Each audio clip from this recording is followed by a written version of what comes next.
हम सब लोग मजे लेते थे और Oh my God. और खूब सारे सीन्स करते थे। एक दिन में 8-10 मर्डर करवाता था। टेलीविजन का काम ऐसे होता है ना, जैसे अखबार की तरह होता है वो, कि दूसरे दिन वो रद्दी होता है, उसमें चाट पकौड़ी खाते हैं लोग। I went back to Delhi and I stopped acting for camera.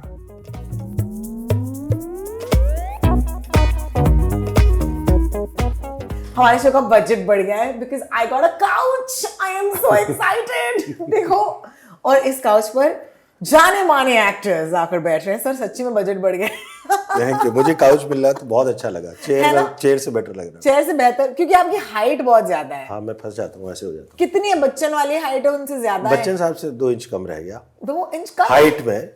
और वैसे तो उनके कदमों में हूँ। बिल्कुल बिल्कुल। You know, we share a love for Amitabh Bachchan. और इस इंटरव्यू की शुरू होने से पहले हम इसी बारे में बात कर रहे थे। Hi and welcome to Bol Baby Bol. Rajesh Tailang साहब हमारे साथ हैं and I am very excited that he said yes to come on this interview. Sir, आजकल ये दौर चल रहा है कि राजेश तेलांग को काउचेस पे बुलाया जा रहा है, शूट्स पे बुलाया जा रहा है। जब एक इंसान इस फेज में होता है तो कैसे होता है? बहुत बिजी होता है, फोन बजता रहता है। How is this phase? मुझे तो आपने जब बुलाया, जब मुझे पता चला कि ऐसा कुछ हो रहा है क्या सच में, एक तो मुझे फिल्म कंपेनियन में आके फील आ गई। डेफिनेटली यहाँ मैं हमेशा आना चाहता था। Amazing. Delhi crime of course, you know, season 2। मैं आपसे झूठ नहीं बोलूंगी, जब आप लोगों ने अनाउंस किया था कि सीजन 2 आने वाला है तो मैं थोड़ी सी डर गई थी। मैंने कहा यार, इतना अच्छा शो भी सीजन 2, यू नो कैसे। But I was so happy कि सीजन 2 ना केवल अच्छा था, बहुत अच्छा था, और कैरेक्टर्स के साथ थोड़ा सा और वक्त जो है सीजन 2 में बिताने का मौका मिला। तो क्या आपके लिए भी सीजन 2 उतना ही खास रहा? आपको लगता है कि सीजन 1 के मुकाबले में सीजन 2 को ज्यादा बेहतर रिस्पॉन्स मिला है? मुझे तो ये है कि देखिए, कोई भी सीजन किसी का भी दूसरा करते हैं, जैसे मिर्ज़ापुर का जब हम दूसरा कर रहे थे तो भी एक डर रहता है, या जैसे अभी हम बंदिश बैंडिट का शुरू कर रहे हैं सेकंड सीजन, तो वो एक सेकंड सीजन का हमेशा डर रहता है। और ख़ास तौर पे अगर फर्स्ट सीजन थोड़ा मकबूल हुआ हो, लोगों को पसंद आया हो, तो वो एक डर तो रहता ही है डेफिनेटली। लेकिन एज एन एक्टर आपका चैलेंज यही होता है कि हाँ, वो जैसा आप कह रहे थे कि कैरेक्टर को आगे एक्सप्लोर करने का मौका मिलता है, कुछ उसके कुछ और एस्पेक्ट्स को, तो वो है। और लोगों तक पहुंचा, बड़ा अच्छा लगा। मतलब मैं कंपेयर तो नहीं कर पाऊंगा, लेकिन हाँ, दोनों को एक अलग तरह से अच्छा प्यार मिला। मतलब पहले को तो एमी भी मिला था। हाँ बिल्कुल, तो, एमी भी प्यार के साथ साथ एमी भी मिला था, ऑफ कोर्स। वो हम नहीं बोल सकते। लेकिन आई थिंक सीजन 2 के साथ आपके किरदार को ओके बहुत ज़्यादा प्यार मिला। भूपिंदर के साथ हम रहे, उनकी निजी ज़िंदगी के बारे में थोड़ा जाना, जो कैरेक्टर की ज़िंदगी है, ऑल्सो उनका एक जो सपोर्ट है, यू नो, मैडम सर की तरफ। आई थिंक लोगों ने बहुत प्यार किया है इस सीजन में भूपिंदर को। आपको लग रहा है कि वो ज़्यादा प्यार मिला है इस सीजन में किरदार को, शो को नहीं? मुझे लग रहा है उतना प्यार मुझे मिला था पिछली बार भी किरदार को। और किरदार के जिन एस्पेक्ट्स की आप बात कर रहे हैं, वो एस्पेक्ट्स, जैसे भूपेंद्र और वर्तिका का जो रिलेशनशिप है, आप अगर पिछले सीजन में भी देखेंगे तो उसका एक सीन तो बड़ा लोगों ने पसंद किया था, जो सिर्फ एक मोमेंट था आखिर में, जो गले मिलने का था, आपको याद है, हॉस्पिटल में। तो इस तरह के बहुत सारे मोमेंट्स हैं जो मतलब जिन इंटेंजिबल से हैं, जिनको कुछ ऐसे बयान नहीं कर सकते, एक्टर के तौर पे भी आप सोच नहीं सकते कि क्या करें, तो वो लोगों तक पहुंचते हैं। मुझे लगता है वो रिलेशनशिप बहुत वर्क करता है। You know, I remember an interview जहाँ पर आपने शायद ये quotable quote दिया था और मुझे बहुत अच्छा लगा। आपने कहा था कि art is a shy man's revenge to the world। ये मैंने कहीं से मतलब कोट किया था। हाँ, तो बट ये इसे मानते हैं आप? ये आप पर बहुत लागू होता है, तो आप एक शाय इंसान हैं, क्या ये सही होगा अनुमान लगाना? मैं बिल्कुल बहुत, मतलब अभी भी जो मैं शायरी अब ऐसे बात कर रहा हूँ ना, ये मुझे थोड़ी एक्टिंग आ गई इसलिए कर पा रहा हूँ, अदरवाइज मुझे शर्म नहीं आ रही अंदर से। नहीं, सच में। मैं जब जैसे मेरा बचपन गुजरा ना, बचपन में मैं एक बिल्कुल अकेला सा बच्चा था हमेशा। मतलब जो बच्चों में अल्फा मेल होते हैं ना, वो नहीं था। मैं हमेशा पिट जाता था बाकी लोगों में और अकेला रहता था। तो जो इस तरह के बच्चे होते हैं वो अपना एक कोना ढूंढ लेते हैं। तो मैंने भी एक कोना ढूंढ लेता था और कुछ कुछ बनाता रहता था, तोड़ता रहता था, तो अंदर से ख्वाब देखता था। तो वो उस तरह से हुआ। लेकिन मेरे फादर ने बहुत सपोर्ट किया उसमें कि जैसे उनकी प्रिंटिंग प्रेस थी, तो हमारे घर में ही वर्कशॉप सी थी एक तरह की, कुछ भी बना सकते हो, तोड़ सकते हो, तो वो करते थे। तो हम लोग कभी पिन होल कैमरा बनाते थे, फिर he bought me hand operated projector, film projector, जी, जो हैंड ऑपरेटेड Amazing ना। और बचपन में जब ये मौका मिलता है कि एक प्रोजेक्टर पर फिल्में देखना, तो कोई फिल्म याद है जो देखी थी उस पर? उस पे हम लोग कुछ वो रील्स खरीद के लाते थे दिल्ली से किलो के भाव में। एक सेकंड, मैं अपनी ऑडियंस को बताती हूँ, रील्स वो इंस्टाग्राम वाले नहीं हैं, वो रील्स नहीं यार, फिर celluloid film reels, actually reels जो होते थे वो फिल्म के स्ट्रिप्स हुआ करते थे।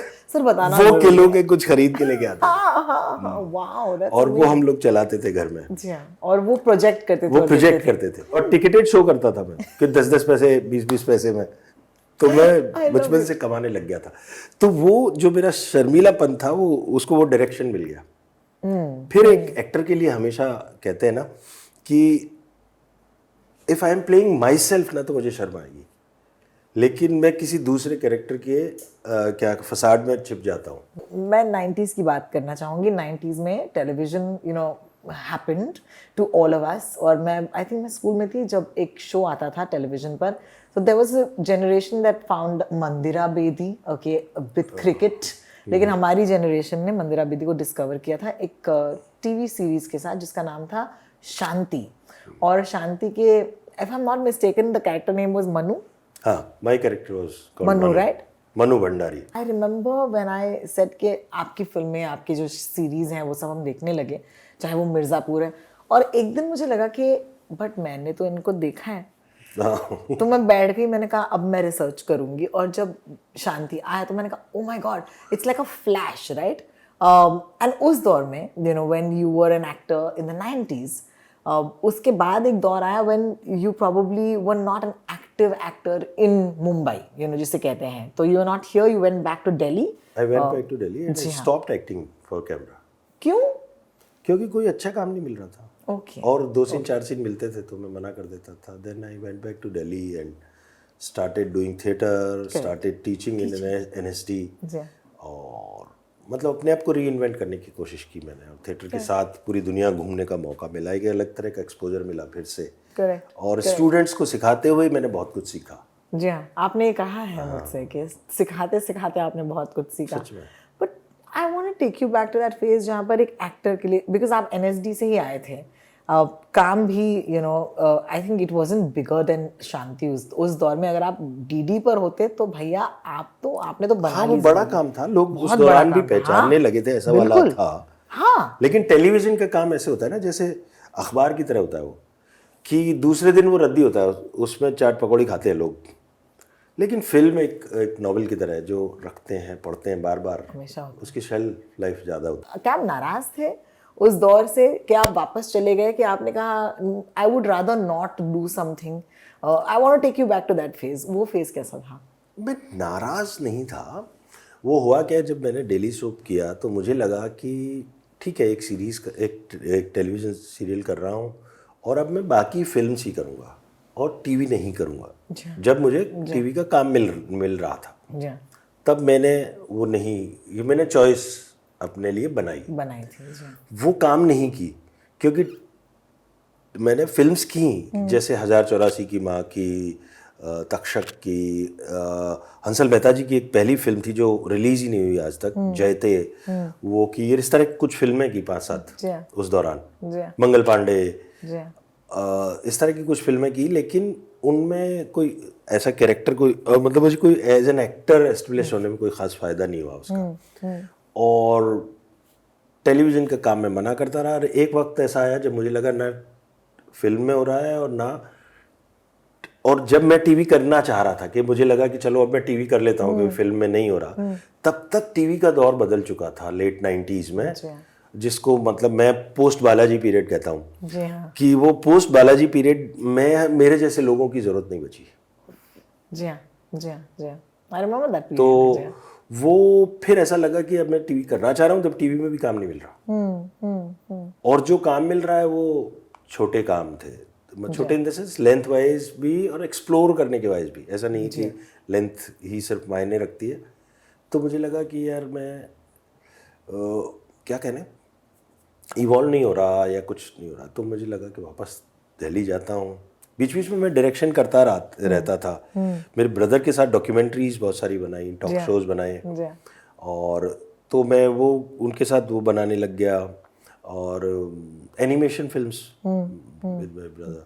और फिर मैं उस दौरान मुझे इंडियाज मोस्ट वांटेड एक शो आता था, उसके करीब 70-80 एपिसोड डायरेक्ट किए मैंने। अमेजिंग। तो वो जाके दिल्ली जाके डायरेक्ट करने लग गया। एक second, can you tell me the most fun thing about India's most wanted directed by Rajesh Tailang, क्योंकि ये भी हमारे पॉपुलर कल्चर, हमारे रगों में बसता है इंडियाज मोस्ट वांटेड। मुझे याद है वो बंदा, वो जो, लेकिन सोहेब इलियासी खुद किसी केस में फंस गए थे, अभी तो वो बरी हो गए। उस दौरान तब वो किसी और को वो मिला, मनोज रघुवंशी जी को, जी हाँ, तो ही यूज्ड टू एंकर जी हाँ, and produce and I used to direct. मजा आता था। हाँ, बहुत पागलपना था उसमें। थिएटर के हम सब लोग मजे लेते थे और Oh my God. और खूब सारे सीन्स करते थे। एक दिन में 8-10 मर्डर करवाता था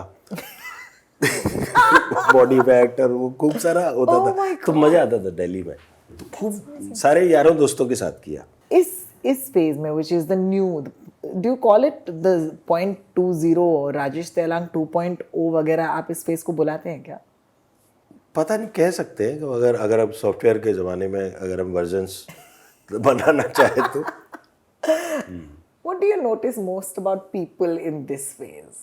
You know, philosophically, critically, अगर आप लोगों की बात करें तो ऐसा कोई मौका मिला है जहाँ पर किसी से मिले थे, okay, उस दौर में जब शायद you were not Rajesh Tailang 2.0, you met them in 1.0, okay, and then you meet them in 2.0, and then you're like, hey, expose हो गए तुम थोड़े से, ऐसा कभी हुआ? नहीं, ऐसा तो नहीं मैं सोचता। मुझे ये लगता है कि बल्कि कई बार मुझे उल्टा लगता है। मुझे ये लगता है कि मुझे मेरे ऊपर जितना कॉन्फिडेंस था ना, उससे ज़्यादा लोगों को मुझ पे था। क्या बात, कई दफ़ा ये लगता है मुझे, क्या बात, क्योंकि मैं सोच नहीं सकता था कि मैं ये कर पाऊंगा। कई बार आपको होता नहीं कि आपको खुद को पता नहीं रहता, इसलिए लोग कहते हैं ना कि आप क्या करना चाहते हो, किस तरह के रोल करना चाहते हो। तो मैं कहता हूँ मुझे नहीं पता किस तरह के करना चाहता हूँ, क्योंकि मैं अगर कुछ सोचूं, एम्बिशन करना है ना, एक थोड़ा सा अपने आप को लिमिट कर देना है। क्या पता आपके नाम पे क्या लिखा हो, क्या पता, बिल्कुल। तो ओपन रहना चाहिए। तो उस तरह से मुझे ये लगता है। आई थिंक आपका रिश्ता रिची मेहता के साथ भी कुछ ऐसा ही है ना? रिची से मतलब 15 साल हो गए करीब। हाँ, हम लोगों को एक दूसरे को जानते हुए। Short film, long format film, series, आपका रिश्ता सारे मीडिया में रिची देख की चुके पहली फिल्म अमल से जुड़ा था मैं। जी हाँ, जी। अमल में मैंने हिंदी बाइलिंगुअल फिल्म थी, हिंदी डायलॉग्स पे काम किया था। डिक्शन कोच थे आप? और हाँ, जो who was playing the lead, Rupinder का एक्सेंट कोच था। और उसके अलावा मैंने एक छोटा सा कैरेक्टर भी किया था उसमें, 2 सीन का। जी। नसीर सर के साथ था, इसलिए मेरे को लगा करना चाहिए। हाँ, और वो आपके सीनियर थे एनएसडी में? सीनियर तो बहुत थे, बहुत मतलब हमारे साथ तो कभी नहीं रहे। Correct, शायद 25 ईयर सीनियर है वो, बट मेरे टीचर रहे थे। टीचर रहे थे, जी हाँ। और उस सीन में मुझे उनको मारना था, गाली देनी थी, धक्का देना था तो मेरे लिए वो बड़ा था, मुश्किल था। And I think Richie has been that person for you, जिनके साथ आपने कहा कि people have seen more in me, जो मैंने खुद में शायद नहीं देखा, रिची ने देखा, क्योंकि रिची के साथ मैंने सिर्फ 2 सीन किए थे। और उसके कुछ साल बाद उसने आके कहा कि I am writing a film और यू प्ले द लीड। और वो फिल्म थी सिद्धार्थ।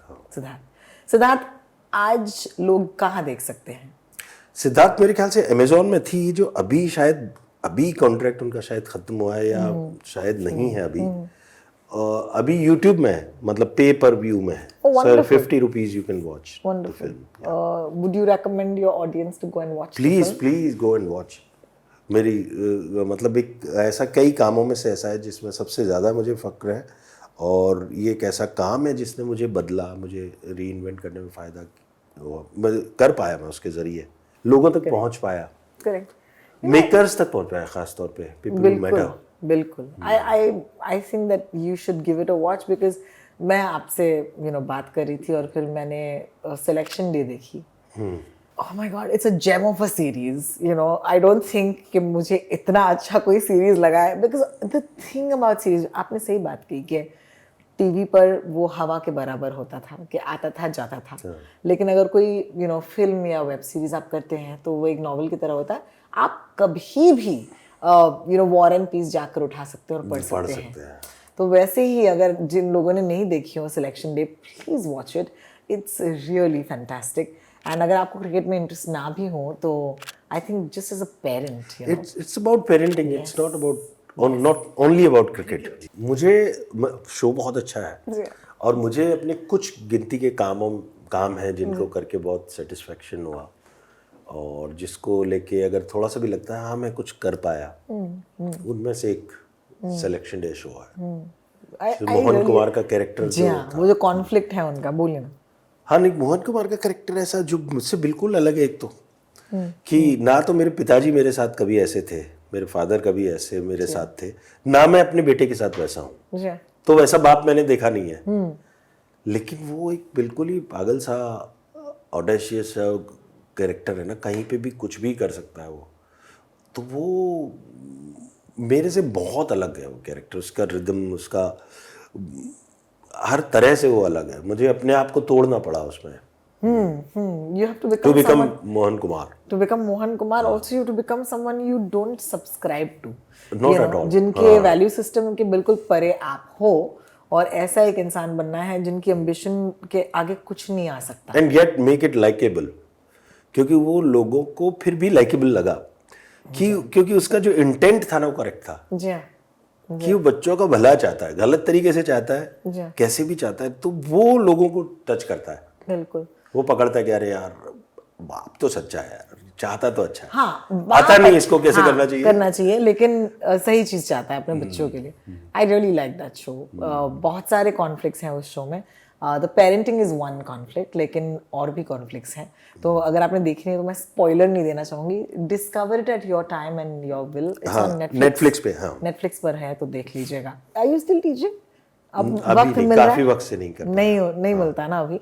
पिछले 4-5 साल से नहीं कर लेकिन when you were teaching you know अगर मैं आपसे पूछूं कि what is the one thing that you feel is the greatest lesson for an actor now अगर आपको मौका मिलता है तो आप क्या कहते हैं अपने स्टूडेंट से कि what is the greatest lesson for an actor देखिए मैंने जो अब तक पाया जो मतलब सीखते हुए सिखाते हुए और ऑन द जॉब जो सीखा वो ये कि एक्टिंग में thought is more important then emotion okay ये मेरा मानना है Okay, ज्यादातर लोगों को ये लगता है कि इमोशन का खेल है हाँ मुझे लगता है कि thought is more important then emotion क्योंकि वो कैरेक्टर क्या सोच रहा है उसका मेंटल फैब्रिक कैसा है उसका क्या सोच है क्या वैल्यूज है ये अगर हम पकड़ लेना तो उसका रिएक्शंस अपने आप आएंगे क्या आप मुझे इसका एक एग्जांपल देंगे आपके किरदारों के साथ देखिए आप कोई भी सीन कर रहे होते हैं ना तो लोग ये सोचते हैं कि ये क्या फील कर रहा है इस वक्त मैं सोचता हूँ ये क्या महसूस कर रहा है इस वक्त ये क्या सोच रहा है इस वक्त जैसा आप सोचते हो वैसा होता है मतलब emotions are by product of thoughts और always look for detail you will find the drama वाह don't look for drama generally लोग क्या करते हैं कि ड्रामा खोजते हैं किसी भी सीन को अप्रोच करते हैं इसमें सबसे ड्रामेटिक पॉइंट क्या है वो देखते हैं जबकि if you try to find the details drama lies there और राइट डिग्री का ड्रामा मिलता है फिर क्या बात है नहीं तो आप फिर तो कहते हैं ना devil lies in details details तो ड्रामा लाइज इन डिटेल्स क्या है कि एक्टर को क्या ड्रामा अट्रैक्ट करता है ना सबसे पहले मैं कैसे ड्रामा हूँ स्टेटस गेम प्ले करते हैं ना हमेशा कि मेरा स्टेटस हाई रहे हर वक्त ऐसे कुछ करके हर समय का ये एक बेसिक क्या कहे ना अर्ज ये होती है एक एक्टर की काम करते वक्त जी हाँ लेकिन वो अगर छोड़ के हम डिटेल्स पे जाए ना माइक्रोस्कोप मीनाकारी का काम है एक्टिंग क्या बात है जी हाँ आप समझ रहे हैं? तो डिटेल में ऐसे लिखते जाएंगे तो वो अपने आप बनता है you are from NSD. You have had a long career in acting, long career, you know. लेकिन there are people जो आपके आसपास होते हैं who have come in a year or 2 years before you, you know. जब आपके सामने कोई एक्टर हो जिन्होंने आप जितना काम नहीं किया हो तो how do you is there any help in acting? क्या कोई एक्टर दूसरे एक्टर की मदद कर सकता है मैं क्यूरियस हूँ जानने के लिए मदद इन द सेंस हम एक दूसरे के लिए पूरी तरह से क्या कहें ना पूरी तरह से प्रेजेंट हो सकता हूँ उसके सामने ना 100%। जी हाँ जी हाँ तो वो उससे बड़ी कोई हेल्प नहीं होती कि जब आप एकदम पूरी तरह प्योरली मेरे साथ रिएक्ट करना चाहते हैं प्रेजेंट रहना चाहते हैं मेरे लिए करेक्ट तो ये सबसे वो है। बड़ा अब ऐसे gift किसी को सलाह तो नहीं दे सकते ना, ऐसा मत करो वैसा मत करो, नहीं सही है। लेकिन ये है, या बैठ के पहले रिहर्स कर सकते हैं आप अच्छे से सबके साथ में, जी हाँ। जितना ज़्यादा पॉसिबल हो। तो अगर मैं आपके साथ एक्टिंग कर रही हूँ तो मैं तो सीधे बोलती हूँ आप मेरे कोच बन जाओ। नहीं, ये एक बड़ा बोझ है, ये कोच है ना, से निकल है जाना ना, चाहिए। नहीं करना चाहिए। I understand. For those actors what I loved about your story, and मैं आपको बताऊंगी, इज दैट आपने एक्टिंग कभी छोड़ी नहीं। आप एक्टिंग करते रहे, या उसके इर्द गिर्द कुछ ना कुछ करते रहे, या तो डायरेक्शन था या तो राइटिंग था, तब भी एक्टिंग कर रहा था, मतलब कहीं ना कहीं किसी न किसी रूप में, या चाहे तो थिएटर में कर रहा था। यस। और इसे मैं कहूँगी that is a passion, you know, जो आपने कभी छोड़ा नहीं। अक्सर लोग ऐसा करते हैं that अगर नहीं चलता या नहीं हो रहा तो वो गिव अप कर देते हैं। सो क्या कैन वी से दैट ये एक मोटिवेशनल इंस्पायरिंग स्टोरी है? आप ऐसा देखते हैं इस जर्नी को, या फिर किसी और नज़रिए से देखते हैं? मुझे मुझे तो अभी तक मुझे अंदर अपने वो बच्चा ही दिखाई देता है मुझे, वो जो मज़े ले रहा है, जो जो मज़े ढूंढने की कोशिश करता है हर चीज़ में ना। तो मैंने कभी भी उसको रिजल्ट ओरिएंटेड सोचा ही नहीं अपने काम को, आज तक भी नहीं रहा हूँ मैं। मुझे प्रोसेस में मज़ा आता है और मैं उस प्रोसेस को ही एंजॉय करता रहा और भी कर रहा हूँ। मुझे नहीं मालूम कब क्या मिलेगा मुझे उसके बदले में, मिलेगा नहीं मिलेगा, कब मिलेगा, ज़्यादा मिलेगा, ये तय करने वाला मैं नहीं हूँ। मुझे वो करने में मज़ा आता है, वो ही करता रहा, प्रोसेस को मैं मज़ा करता रहा। और हमारे एक टीचर थे जो बीवी कारण साहब, वो कहा करते थे कि सिद्धि के पीछे भागो, प्रसिद्धि अपने आप मिल जाएगी, प्रसिद्धि के पीछे भागोगी तो सिद्धि छूट सकती है। क्या बात। तो आप मतलब सिद्धि के पीछे भागते रहोगे, यार मुझे सिद्धि करनी है, इसमें इसको पक्का करना है, मुझे अपनी आर्ट को अच्छा करना है, और उस पर ही काम करते रहने की कोशिश है। वो बाकी फिर वो प्रसिद्धि वो चीज़ें सब बाई प्रोडक्ट हैं, लेकिन वो कम मिल रही है ज़्यादा मिल रही है, वो हमारे कुछ चीज़ें हमारे बियॉन्ड कंट्रोल है ना। हमारे कंट्रोल में अपने ऊपर काम करना अच्छा वो करें। और जिसको एक्टिंग से प्यार है उसको 5 लोग देख रहे हैं 5000 लोग देख रहे हैं, से मतलब नहीं है ना, एक्टिंग करता रहे। Do you get selfie request a lot these days? ऐसा कुछ लोगों ने कहा है आपसे जो आपके दिल को छू गई है? You know, fans of course internet पर डीएम्स में बोलते होंगे राजेश जी, यू नो, दिल जीत लिया आपने, बट ऐसा कोई इंटरेक्शन जो एक ह्यूमन इंटरेक्शन हो जो आपके साथ रहा हो? देखिए, अभी भी कुछ लोग अचानक बीच बीच में ऐसे मिलते हैं जिनको, जो आके कहते हैं कि हमें फ़ोटो नहीं खिंचाना, खाली कहना है आपको कि बहुत अच्छा है, आपका काम लगता है। या कभी 1-2 लोग ऐसे भी मिले जो कहते हैं कि नहीं सर ऑटोग्राफ चाहिए, वाओ, फ़ोटो नहीं चाहिए, हाँ जी, ऑटोग्राफ हाँ जी, चाहिए। हाँ तो जी, ऐसा कभी कभी वो अच्छा लगता है। लेकिन ऐसा अक्सर बहुत बार ये बहुत होता है जो लोग मैं आपको मतलब आधा पहचानते हैं, चौथाई पहचानते हैं, वो वाला सबसे ज़्यादा मज़ेदार होता है ना। ये मज़ेदार होता है। सर हाँ फोटो ऐसे ले लेते हैं, पता नहीं उनको कौन है, कि कौन है। कहीं देखा है। Well, I think ये सारी चीजें अगर हम अपने स्पिरिट में ऐसे बहुत मिलते हैं, हाँ हाँ, जिनको आधा पौना चौथाई पहचान में आता है। एक या दो चीजें जो आपकी दिनचर्या में बहुत खास है आपके लिए, जो इम्पोर्टेंट है आपके लिए, जो आप कभी मिस नहीं करेंगे या कोशिश करेंगे? मैं कोशिश करता हूँ हमेशा। देखिए मैं क्या कहना, हमेशा मैं कुछ ना कुछ नया सीखने की कोशिश करता रहता हूँ, चाहे वो कोई सॉफ्टवेयर हो, चाहे कुछ एनीथिंग। सो आई मतलब I know editing and I know after effects, थोड़ा बहुत एनिमेशन वगैरह जानता हूँ, तो ये सीखता रहता हूँ ऐसा काम जब भी खाली वक्त होता है। अभी 1.5 साल से मैं फ्लूट बजाना सीख रहा हूँ, तो मुझे वो अगर दिन में वो 45 मिनट 1 घंटा ना मिले उसका, तो मुझे थोड़ा सा कोफ्त होती है कि यार नहीं मिला, तो वो चाहिए। कविताएं लिखते हैं कि नहीं? मेरी पोएट्री बुक एक छपी है, हाँ जी, अभी उसका 2nd एडिशन आ रहा है। जी हाँ, तो वो कविताओं के लिए टाइम ऐसे निकाल के नहीं लिखता हूँ, जब भी ख्याल आए तो है।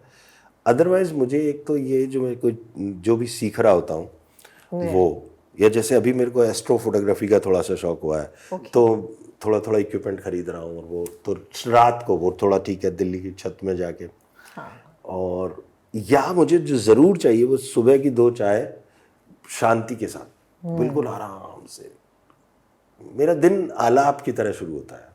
क्या बात है। कई लोगों का दिन वैसे शुरू होता है ना सीधा ही, हाँ कभी डिस्को में जाए जैसा फास्ट। यार मेरी तरफ देख के मत कहिए।